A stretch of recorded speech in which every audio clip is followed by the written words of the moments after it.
The sun was merciless that day.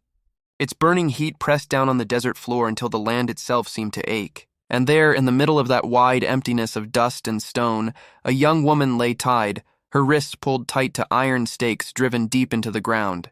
Her ankles were bound so hard the rope cut her skin. She was stretched out like prey left to the sun.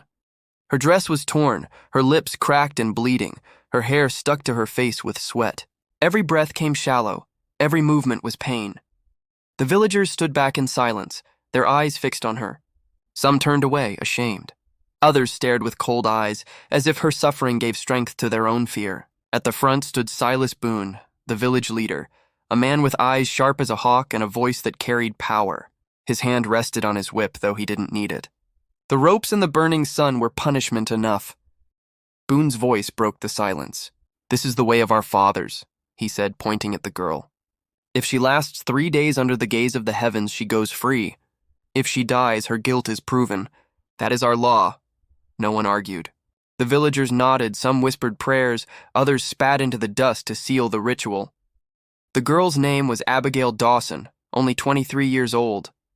She had been accused of stealing from the very people now judging her. Gold had gone missing from the village stores, and Boone had called her the thief. She swore her innocence, but her words meant nothing against his authority.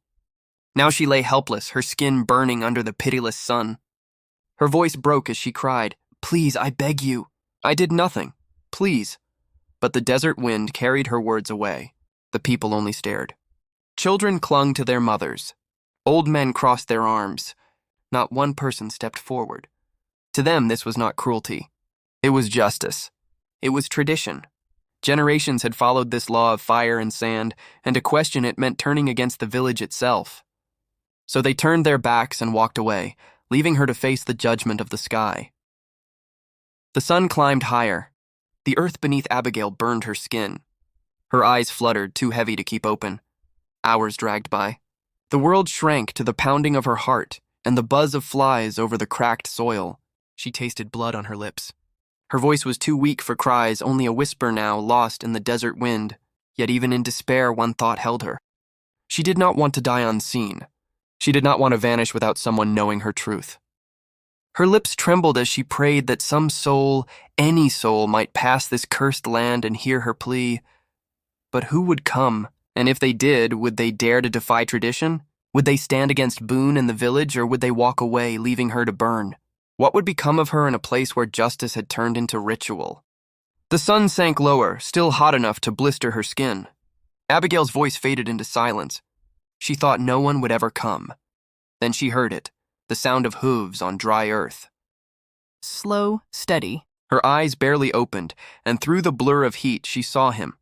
A tall figure on horseback, shoulders straight, moving with the steady caution of a man who had seen battlefields and survived.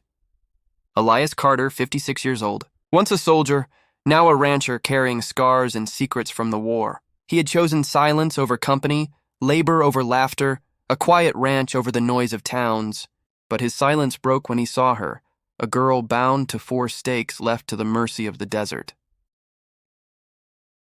She was tied to iron stakes, her skin raw where the rope had cut. Her lips were split from thirst. She lifted her head just enough to whisper, "Please, I beg you, untie me."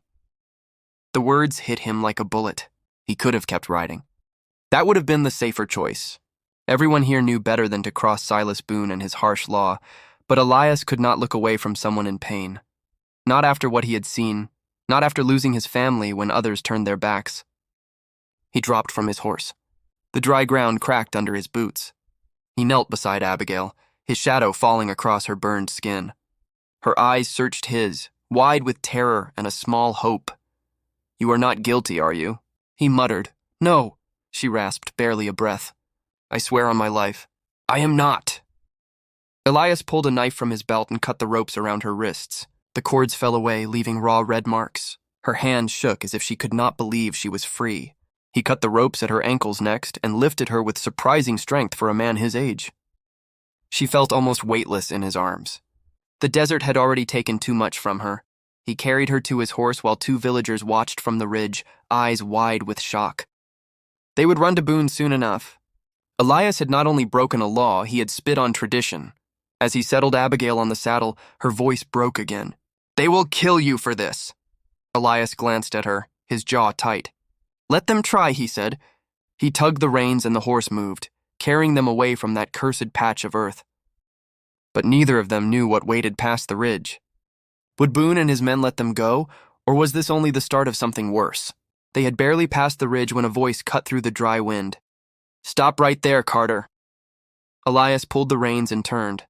Silas Boone stood with 4 men behind him. Boone's long coat fluttered. His hand rested near his revolver. One man held a heavy wooden club, another flashed a knife in the sun, and a third had a pistol half out of its holster. Boone's eyes locked on Elias. "You think you can ride off with her?" he shouted. "You spat on the law of this village, the law of our fathers." Elias spoke low and steady. "That law is not justice, Boone, it is cruelty. You know she did not steal. You only needed someone to blame." Boone's mouth curled in a cold grin. His men spread out to block the trail. Abigail gripped the saddle horn and whispered, "They will kill you." Elias shifted his weight, fingers brushing the grip of his old pistol but leaving it in the holster. The silence stretched. Then the first man lunged, swinging his club. Elias stepped aside and drove his fist into the man's stomach. The club clattered and the man doubled over. The second charged with a knife. Elias caught his wrist, twisted hard, and the blade skittered into the dirt. A sharp elbow to the jaw dropped him. The third raised his pistol. Abigail gasped, but Elias was faster. He kicked the man's arm. The gun fired once into the sky, and Elias slammed him into the dust. The last man froze, eyes flicking to Boone for a sign. Boone did not move. His jaw worked, but his hand stayed near his revolver. He knew better than to push this further. Elias had fought wars. Boone could see it in his face. The rancher was not bluffing. Boone spat into the dust. "This is not finished, Carter. You and the girl will pay, both of you." He motioned his men to follow. The beaten men limped away, pride as broken as their bodies. Silence fell again. Elias breathed hard but steady. He swung up onto his horse. Abigail pressed close behind him, and they rode away from the ridge and the village, though the danger was far from over. The horse carried them forward, Elias riding steady beside Abigail, who looked at him with both fear and awe. Neither spoke as the trail stretched ahead, but both knew this was only the beginning. Boone had been shamed, and men like him never forgave. The question pressed heavy now. Where could they run, and who, if anyone, would stand with them? If you are still here with me, thank you. Tap that subscribe button so you will not miss what comes next in this Wild West story. And while you sip your coffee or tea, tell me, what time is it where you are and where are you listening from? The town lay quiet when Elias guided the horse into the sheriff's yard. Abigail swayed in the saddle, half conscious, and Elias caught her before she fell. Sheriff Thomas Hale stepped out of his office, his hand resting on his belt as he studied them.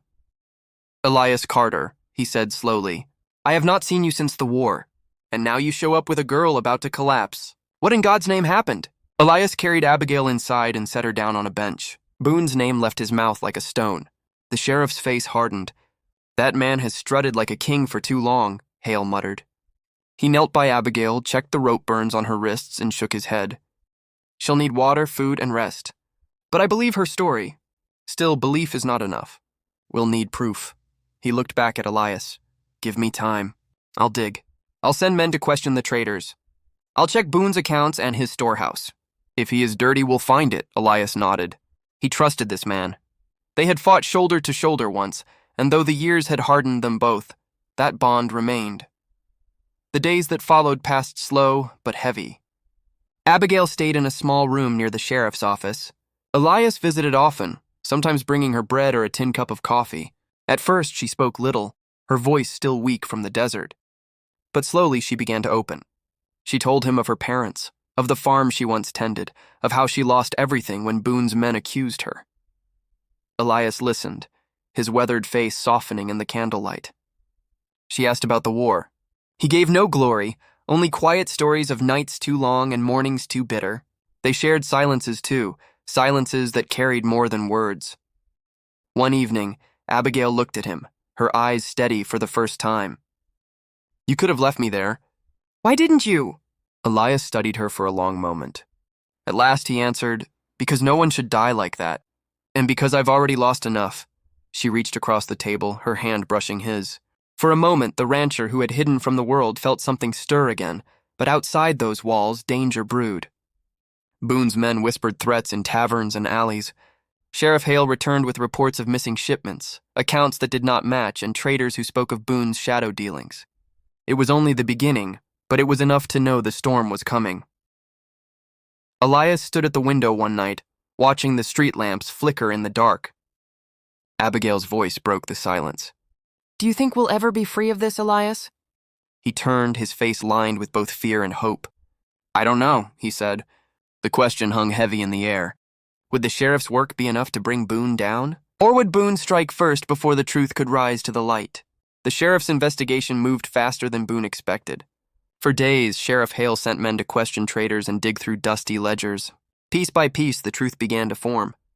Traders spoke. Records surfaced. Gold shipments meant for nearby towns had vanished without a trace, and all of it pointed back to one man, Silas Boone.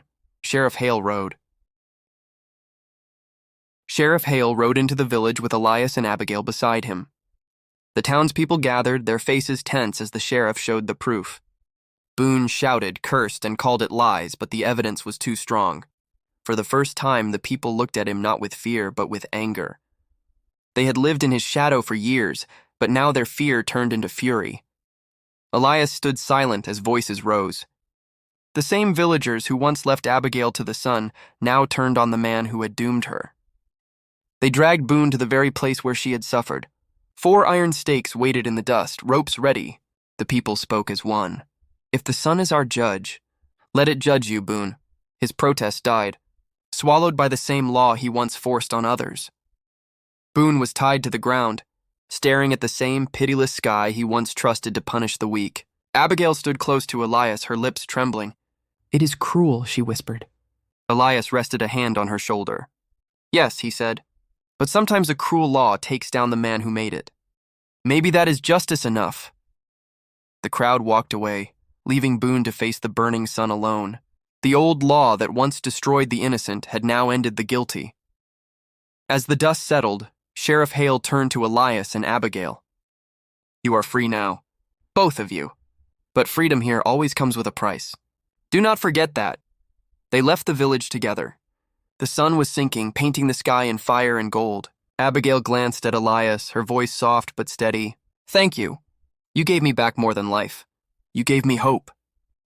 For the first time in years, Elias let himself smile. Hope, which he thought was gone forever, was alive again beside him.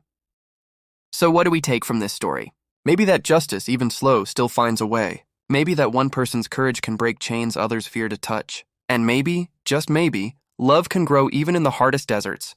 If this tale moved you, please give this video a like. And don't forget to subscribe so you can ride with me into the next Wild West story. Now tell me, if you had been there that day, would you have cut the ropes? Would you have stood against the village and its law? And do you believe cruel traditions should decide who lives and who dies? Share your thoughts in the comments. I would love to hear them.